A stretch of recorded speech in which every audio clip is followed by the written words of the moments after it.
नमस्कार साथियों, आप सभी का स्वागत है। तो साथियों, जिसका भी 22 मार्च को एग्ज़ाम है प्लांट असिस्टेंट का, उसका जैसे कि आप सब देख ही लिए होंगे, एडमिट कार्ड जारी हो चुका है। डिस्क्रिप्शन में लिंक है साथियों, आप जाके डाउनलोड कर सकते हैं। ठीक है।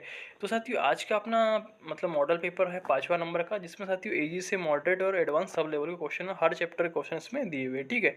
तो देखते भी है जो लाइनमैन का पेपर होने वाला उसके लिए तथा प्लांट असिस्टेंट के लिए सभी के लिए इंपॉर्टेंट रहने वाली है आज की क्लास। ठीक है। तो चलिए आज का देखते हैं मॉडल पेपर। पहला क्वेश्चन जैसे कि आप देख पाए साथियों डेस्कटॉप पे, कि सिंगल कोर केबलों को आमतौर पर किसके कारण आर्मरिंग के साथ प्रदान नहीं की जाता। मतलब हम जो सिंगल कोर केबल जो होती है साथियों, उसमें आर्मरिंग प्रदान क्यों नहीं करते साथियों। तो वो हम क्यों नहीं करते, ताकि हमारा लॉसेस कम हो। क्योंकि साथियों आप सबको पता है आर्मरिंग जो होती है स्टील की बनी हुई होती है। अगर सिंगल कोर में साथियों उसको देंगे तो उसमें भी क्या होगा, मतलब जो भरोधार हानि होती है, जो इडिगन लॉस होती हो, वो जाएगी, जिससे वहाँ पे क्या होगा, लॉसेस अधिक होगी। इसलिए इसका आंसर आ रहा है आर्मर को अत्यधिक हानि से बचाने के कारण। ठीक है। आदमी नेक्स्ट क्वेश्चन देखिए साथियों, विद्युत उपकरणों और वायरिंग की सुरक्षा किससे सुनिश्चित की जाती है। तो इंसुलेशन, अर्थिंग, विद्युत परिपथ में फ्यूज निर्धारण करने, तो उपयुक्त सभी इसका आंसर आ रहा है। ठीक है। तो आगे देखेंगे नेक्स्ट क्वेश्चन, तीसरा नंबर क्वेश्चन साथियों। क्वेश्चन आ रहा है कि निम्नलिखित में से किसे अर्थिंग के लिए कम से कम प्राथमिकता दी जाती है। तो भी ये कम से कम किसे प्राथमिकता दी जाती है, तो दिया सूखी अर्थ को। ठीक है। आप सभी को पता हुआ चिकनी मिट्टी अच्छी होती है, सॉरी इसमें देखिएगा, और ये दिया साल्ट और चारकोल। तो ये सब हम क्या करते हैं, अर्थिंग को बढ़ाने के लिए काम किया जाता है। मतलब अर्थिंग अच्छे से अच्छा मिले इसलिए हम क्या करते हैं, नमक और चारकोल को डालते हैं। ठीक है। लेकिन यहाँ क्वेश्चन भी पूछा गया था अर्थिंग के लिए कम से कम प्राथमिकता है, तो सूखी मिट्टी को हम कम प्राथमिकता देते हैं। ठीक है। अगला देखिएगा चौथा क्वेश्चन साथियों, एक सामान्य परमाणु इलेक्ट्रॉन जब खो देता है, नष्ट हो जाता है, तो यह होता है साथियों एक धनात्मक आयन कहलाएगा। ठीक है। आगे देखिएगा, एक डायोड को ध्वस्त करने का एक तरीका है। तो साथियों क्या तरीका है इसका, ध्वस्त मतलब डिस्ट्रॉय है ना। तो फॉरवर्ड दिशा में धारा सीमा अत्यधिक करना होता है। आगे देखिएगा साथियों नेक्स्ट क्वेश्चन, जैसे कि आप देख पा रहे हैं डेस्कटॉप पे, कि दूसरे कॉइल के द्वारा निर्मित फ्लक्स के परिवर्तन के कारण एक कॉइल में प्रेरित ईएमएफ कहलाता है। तो इसको हम लोग क्या बोलते हैं साथियों, म्यूचुअल इंडक्शन, परस्पर प्रेरित ईएमएफ बोला जाता है। ईएमएफ मतलब होता है इलेक्ट्रोमोटिव फोर्स। ठीक है। आगे देखिए साथियों 7वां नंबर क्वेश्चन, घरेलू स्थापन में केबलों के साथ उपयोग किए जाने वाले निरंतर अर्थ तार का आकार किस से कम नहीं होना चाहिए। तो वो साथियों 14 HWG से कम नहीं होना चाहिए, तथा स्थापना चालक आकार का आधा। तो ये दोनों मतलब ए और बी दोनों इसका आंसर आ रहा है। ठीक है। आगे देखिएगा साथियों, सर्विस फ्यूज का उपयोग किया जाता है। तो ऊर्जा मीटर के बाद एवं मुख्य स्विच के पहले, ए और बी दोनों। ठीक है। आगे देखिएगा इसका आंसर सी है। आगे एक लैंप का प्रतिरोध क्या होता है जो 120 मिली एम्पियर खींचता है जब इसे एक 12.6 वोल्ट से जोड़ा जाता है। तो भैया ओम के नियम के अनुसार आर बराबर क्या होता है, वी अपॉन के आई होता है। मान रख दो साथियों, तो ये आ जाएगा अपना 126। ठीक है। अपॉन क्या है साथियों, ये 120 मिली एम्पियर है। ठीक है। तो ये यहाँ पे 10 ये जो है ये कम हो जाएगा, इंटू क्या हो जाएगा साथियों, 100 हो जाएगा। ठीक है। कैसे 100 हो जाएगा, और यहाँ पे क्या आ जाएगा साथियों 120 ही रहेगा। ठीक है। तो जब आप इसका गुना भाग करके देखना, तो आपका आंसर आ रहा है साथियों 105 ओम आ रहा है। ठीक है। सिंपल सा क्वेश्चन है। आगे देखिएगा, जब तापमान बढ़ता है तब तार के धारा वहन करने की क्षमता क्या होती है। तब क्या होगे साथियों, तार कम धारा वहन कर सकता है। प्रत्येक 45 ओम के 3 प्रतिरोधकों को तथा एक 50 वोल्ट स्रोत वाले एक श्रेणी परिपथ में ताप कितनी मात्रा लगभग होगी। तो देखिए साथियों इसमें वाट में आंसर आ रहा है, मतलब हमको पावर निकालना है। P बराबर क्या होता है साथियों, VI होता है। ठीक है। लेकिन यहाँ पे देखिए प्रतिरोध दिया हुआ है, तो मतलब ये फार्मूला नहीं लगेगा। और एक साथियों P बराबर क्या होता है, V का स्क्वायर अपान के क्या होता है साथियों, R होता है। अब देखिए 45 ओम के 3 प्रतिरोध क्या में जुड़े हुए, श्रेणी क्रम में जुड़े हुए है ना। प्रतिरोध यहाँ पे लिखा है प्रत्येक, ये देखिए यहाँ लिखा है श्रेणी परिपथ में। ठीक है। तो 45 दिया साथियों कितना हो जाएगा, 135 हो जाएगा। ठीक है ना। तो ये 135, तो ये हो गया, मतलब आर टी कितना हो गया साथियों, 135 आ गया।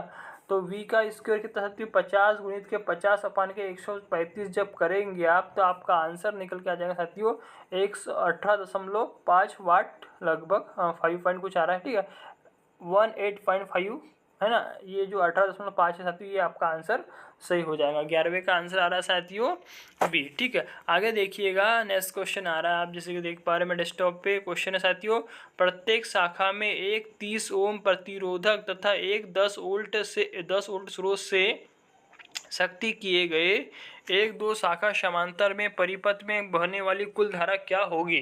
तो देखते हैं साथियों इसका आंसर क्या आ रहा है, जैसे कि आपको पता होना चाहिए। तो क्वेश्चन यहाँ बोला गया साथियों 30 ओम प्रतिरोध और वो क्या हो रहा है एक दो शाखा समांतर पे, मतलब कि साथियों ये देखिएगा है ना, ये तो ये हो गया ये 30 ओम का, ये भी 30 ओम का समांतर में जब आप इसका साथियों मतलब निकालेंगे इसका आरटी निकालेंगे तो आरटी बराबर क्या हो जाएगा साथियों 15 हो जाएगा, ठीक है।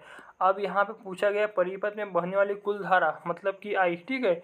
तो आई क्या हो जाएगी, आई बराबर ओम के नियम से क्या होती है आई बराबर वी अपान के आर होता है। तो वी कितना है 10 दिया हुआ है, अपान कितना हो जाएगा साथियों 15। जब आप इसमें भाग देंगे तो आपका आंसर निकल के आ जाएगा साथियों 0.67 एम्पियर आ जाएगा, ठीक है।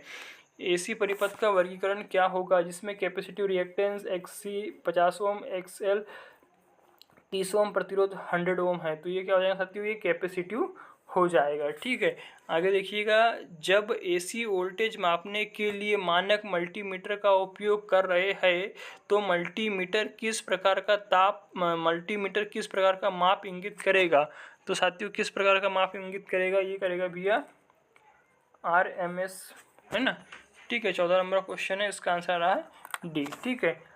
आगे देखिएगा नेक्स्ट क्वेश्चन आ रहा है, एक कैपेसिटिव परिपथ में धारा प्रवाह क्या होगी जब कैपेसिटर के आर पार डीसी वोल्टेज स्रोत वोल्टेज के लगभग बराबर होती है। तो इसका आंसर आ रहा है थोड़ा सा धारा प्रवाह करती है, ठीक है। आगे देखिएगा, हेनरी निम्नलिखित गुणों में से किसके लिए माप की इकाई है। तो हेनरी जो होती है इंडक्टेंस की इकाई होती है ना, रिएक्टेंस और जो साथियों रिएक्टेंस की ओम मतलब कैपेसिटिव रिएक्टेंस प्रतिबाधा इन सब की क्या होती है ओम होती है, और रेजिस्टेंस की प्रतिरोध होती है कैपेसिटेंस की ओम हो जाएगी, ठीक है। तो ये जो हेनरी साथियों इसमें यहाँ इंडक्शन लिखा हुआ है, इसका आंसर आ जाएगा इंडक्टेंस आ जाएगा, ठीक है। आगे देखिएगा, निम्नलिखित में से किस डिवाइस का उपयोग निरंतरता के लिए एक इंडक्टर के वाइंडिंग चेक करने के लिए किया जाता है। तो ये साथी ये ओम मीटर होता है, तो इसका आंसर आ रहा है ओम मीटर, ठीक है। आगे देखिएगा, एक परिपथ में उचित संचालन सुनिश्चित करने के लिए एक फ्यूज को कैसे स्थापित किया जाना चाहिए। तो आप सभी को पता है जो फ्यूज तार होता है वो लाइव तार के श्रेणी क्रम में लगा हुआ होता है, तो लोड के साथ सीरीज में, ठीक है। 18 नंबर क्वेश्चन है। आगे देखिएगा नेक्स्ट क्वेश्चन आ रहा है 19 नंबर का, निम्नलिखित में से कौन सा कथन ओम के नियम को व्यक्त नहीं करता। तो ओम का नियम क्या बोलता है भैया, आप सभी को पता होना चाहिए V अपॉन के क्या हो जाएगा IR हो जाएगा, ठीक है। ये ट्रेंगल हमेशा याद रखिएगा। तो ये देखिए I बराबर क्या होता है साथियों V अपान के R होता है। तो ये यहाँ पे I बराबर यहाँ पे ये जो डी वाला ऑप्शन दिया गलत दिया हुआ है, तो ये आंसर आ जाएगा, ठीक है। आगे देखिएगा नेक्स्ट क्वेश्चन, निम्नलिखित में से कौन सा एक डायोड के द्वारा परफॉर्म किए जाने वाले कार्य में से एक है। तो डायोड क्या करता है भैया, आप सभी को पता होना चाहिए, ये रेक्टिफायर की तरह कार्य करता है, इसी को डीसी में परिवर्तित करने का कार्य करता है, ठीक है। आगे देखिए साथियों 21 नंबर का क्वेश्चन देखते हैं। नेक्स्ट क्वेश्चन जैसे कि आप देख पा रहे हैं, यदि एक वोल्ट मीटर 112.68 वोल्ट पढ़ता है, यदि वोल्टेज का सही मान 112.6 वोल्ट हो तो स्टैटिक त्रुटि क्या होगी। तो साथियों क्या होगी, बहुत ही अच्छा और सिंपल सा क्वेश्चन है और बहुत अच्छा क्वेश्चन है साथियों। तो ये हो जाएगा 0.08 वोल्ट हो जाएगी, है ना, क्योंकि उसने 168 पढ़ना 160 पढ़ना था तो 168 पढ़ लिया था, ठीक है। तो 0.08 इसका आंसर आ जाएगा, ठीक है। आगे देखिएगा, देखिए साथियों इसके बाद में आएगा, 1 मीटर लंबाई के एक चालक 50 मीटर प्रति सेकंड वेग से 1.5 वेबर प्रति मीटर स्क्वायर फ्लक्स घनत्व के एक समान चुंबक क्षेत्र के लिए समकोण पर मूव करता है तो प्रेरित ईएमएफ क्या होगा। तो प्रेरित ईएमएफ बराबर क्या देते हैं BLV साइन 90 यहाँ पे, ठीक है। तो इसका जो है साथियों कुछ नहीं करना है आपको, एक यहाँ पे क्या करना 1 इंटू 50 इंटू 1.5 है ना, इंटू साइन 90 1 हो जाएगा उसका मान। ठीक है, तो इसका जब आप पूरा का पूरा मल्टीपल जब कर देंगे साथियों तो आपका आंसर निकल के आ जाएगा 75 वोल्ट आ जाएगा। ठीक है, आगे देखिएगा निम्नलिखित में से कौन सा एक ओमिक प्रतिरोधक है। तो भैया कौन है वो, नाइक्रोम धातु है। नाइक्रोम 80% निकिल और 20% क्रोमियम से मिलकर बनी हुई होती है, जो हीटिंग एलिमेंट के तौर पे इसका यूज़ किया जाता है। आगे देखिएगा नेक्स्ट क्वेश्चन, ट्रांसफार्मर का ईएमएफ समीकरण है तो कौन सा भी है ये 4.445 एफ एन टी। ठीक है, टी क्या साथी उसमें टर्न है ना, एफ क्या फ्रीक्वेंसी और फाई क्या फ्लक्स है। ठीक है, 4.4 है ना। आगे देखिएगा काले टेप का कार्य दो केबलों के जोड़ पर किस लिए क्यों करते हैं, नमी से सुरक्षा के लिए किया जाता है। ठीक है, आगे देखिएगा कुल उत्सर्जक धारा क्या होगी साथियों, ये base current and collector current. ठीक है, आगे देखिएगा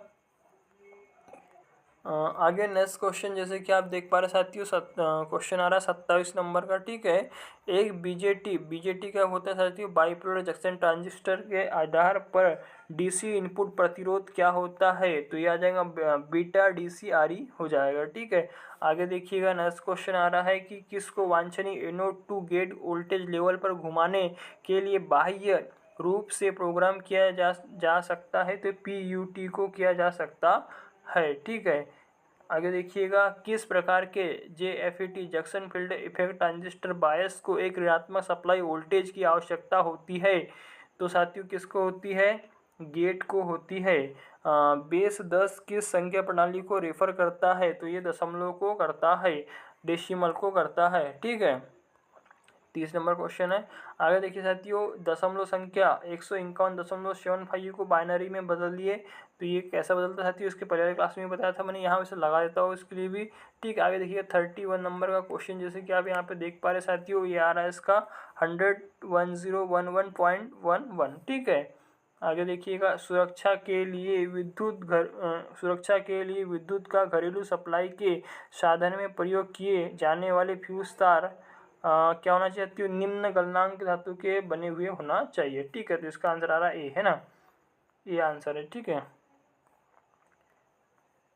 32 में साथियों यार। आगे देखिएगा नेक्स्ट क्वेश्चन आ रहा है आपके सामने, क्वेश्चन आ रहा है साथियों कि जब एक चतुर्थ प्रतिरोध को 3 प्रतिरोधकों के साथ जोड़ा जाता है तो कुल प्रतिरोध क्या होता है, बढ़ता है।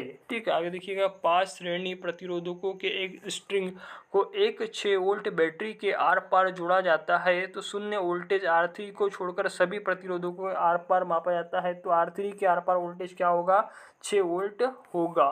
ठीक है, आगे देखिएगा क्वेश्चन है 35 नंबर का, एक फ्यूज और एक परिपथ ब्रेकर के बीच मूल अंतर क्या होता है, तो जो परिपथ ब्रेकर होता है साथियों वो परिपथ ब्रेकर पुनः प्रयोजन है। आगे देखिएगा एक अलग से आवेशित एक्साइटेड डीसी जनरेटर में फील्ड से जोड़ा जाता है, तो उसको क्या करते हैं साथियों, बाहरी स्रोत सप्लाई जैसे कि बैटरी से जोड़ा जाता है। यदि हम जब डीसी जनरेटर का फील्ड बढ़ाते हैं तो इसका ईएमएफ आउटपुट क्या होगा, जब तक चुंबकीय संतृप्त या फिर सेचुरेशन नहीं होते तब तक यह बढ़ता रहेगा। मतलब जब तक साथी जो चुंबक है सेचुरेशन पॉइंट तक नहीं पहुंच जाता तब तक वह बढ़ता रहेगा, और सेचुरेट होने के बाद में फ्लैश ओवर नहीं बढ़ेगा उसका में। ठीक है, आगे देखिएगा एक रोटेटिंग विद्युतीय मशीन में उत्पन्न टार्क अधिकतम होगा कब होगा साथियों, जब वो कब होगा, टार्क कोण 90 डिग्री होगा तब।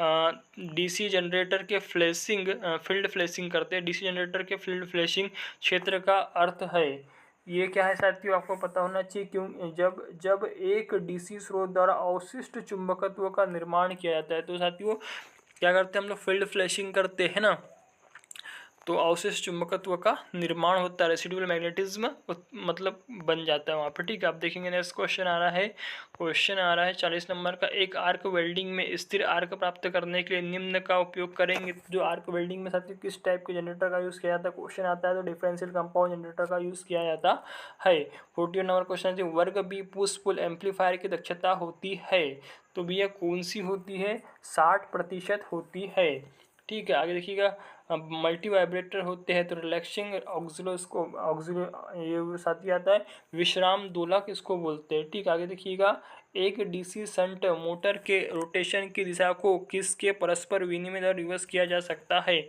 तो या तो फील्ड के मतलब कनेक्शन को चेंज करके या फिर आर्मेचर टर्मिनलों को बदलकर किया जा सकता है। ट्रांसफार्मर लेमिनेशन किसके द्वारा एक दूसरे से विरोधी होते हैं? तो भी ये वार्निश के द्वारा अलग होते हैं। वार्निश के पतले आवरण से क्या होते हैं? लेमिनेटेड किए हुए होते हैं। 44 नंबर का क्वेश्चन है, बी आंसर आ रहा है।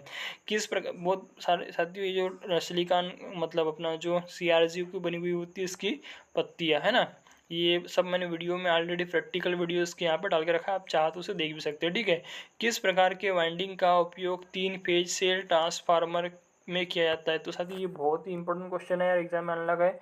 तो इसको बोलते हैं हम लोग साथियों सैंडविच वाइंडिंग बोला जाता है। ठीक है, तो इसका आंसर आ रहा है साथियों सैंडविच प्रकार के। ठीक, आगे देखिएगा एक CRO ठीक है में कैथोड रे ऑक्सिलोस्कोप में निम्नलिखित में से कौन सा इलेक्ट्रॉन गन का एक भाग नहीं है? 46 नंबर का क्वेश्चन है साथियों, XY प्लेट्स नहीं होती है। ठीक, आगे देखिएगा किस यंत्र की त्रुटि सामान्यतः खालिस्तान के प्रतिशत के रूप में दी जाती है? 47 नंबर क्वेश्चन है साथियों, फुल स्केल के प्रतिशत के रूप में दी जाती है। यदि यंत्र का विस्तृत रेंज हो तो यंत्र को क्या होना चाहिए? 48 नंबर क्वेश्चन है साथियों, वर्ग इसका आंसर आ रहा है लघु गणकीय पैमाना होना चाहिए। प्रतिरोध को किस से सबसे अधिक शुद्ध रूप में मापा जा सकता है? तो भैया इसको बोलते हैं ब्रिज रेक्टिफायर, ब्रिज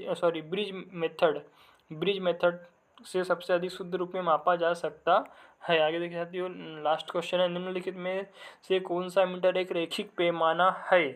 तो यह है मूविंग कॉइल। मूविंग कॉइल मतलब होता है MC, ओनली DC पे वर्क करता है मूविंग कॉइल। ठीक है, ये क्या होता है, एक रैखिक पैमाना होता है साथियों। ठीक है, तो साथियों नेक्स्ट क्वेश्चन नेक्स्ट क्लास में देखेंगे। तो साथियों तब तक के लिए आप सभी को प्यार भरा धन्यवाद। हंसते रहे, मुस्कुराते रहे, पढ़ते रहे, तैयारी करते रहे, जरूर आपका सिलेक्शन होगा। धन्यवाद।